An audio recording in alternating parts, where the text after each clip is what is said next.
कई साल पहले था एक गांव चंद्रपुर नामक। यहाँ के लोग अच्छे से और खुशी से रहा करते थे। पर कुछ देर बाद इस गांव में आ गया एक भयंकर आदमी, जंजीर नामक। कद में वह बहुत ही ऊंचा था और हट्टा खट्टा।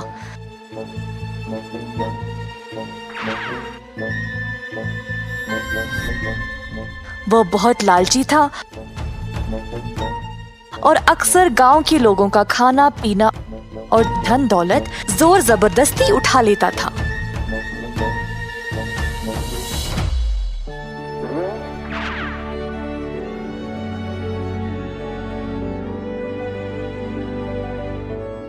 दिन पे दिन उसका बर्ताव और भी बिगड़ने लगा और लोग अपना सामान छुपाने भी लगे, पर इसका कोई फायदा नहीं था। जंजीर कुछ भी करके लोगों के चीजों को ढूंढ कर उठा ले जाता था। एक समय पे चंद्रपुर एक सुखी जगह था, पर जब से जंजीर वहां पर आया उसने वहां दहशतगर्दी फैला रखी थी। उस गांव में थी एक पुजारिन, धार्मिकी नामक। पुजारिन को ये सब देखकर बर्दाश्त नहीं हुआ। वह जंजीर का सामना करना चाहती थी, पर वह अब बूढ़ी हो चुकी थी और उसको लगा कि उसके पास जंजीर को हराने की शक्ति नहीं रही। रोज धार्मिकी लोगों को परेशान होते हुए देखकर बुरा महसूस करती थी। धार्मिकी ने सोचा कि अब तो किसी भी कीमत पर जंजीर को रोकना ही पड़ेगा। सब कुछ बर्बाद होने से पहले धार्मिकी किसी शक्ति का उपयोग करना चाहती थी।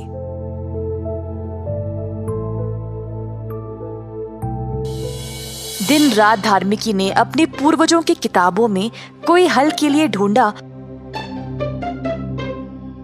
और अंत में उसको एक जादुई फूल के बारे में पता चला, जिसका नाम था इंद्रधनुष परिथा। जो भी इस जादुई फूल को एक मंत्र पढ़कर उसकी मिट्टी को सूंघेगा, वो जवान हो जाएगा और उसके पास कुछ शक्तियां भी आ जाएगी। धार्मिकी ने किताब में लिखा गया अनुदेश का पालन किया और फूल ढूंढने के लिए निकल पड़ी। यात्रा कठिन था, पर अंत में कहीं दूर चमकते हुए जादुई फूल को देखकर धार्मिकी ने राहत की सांस ली। अब चंद्रपुर के लोगों की परेशानी इस फूल से खत्म हो जाएगी। उसी समय धार्मिकी को कुछ आवाज सुनाई दी। उसने आवाज का पीछा किया तो एक गुफा के पास पहुंची।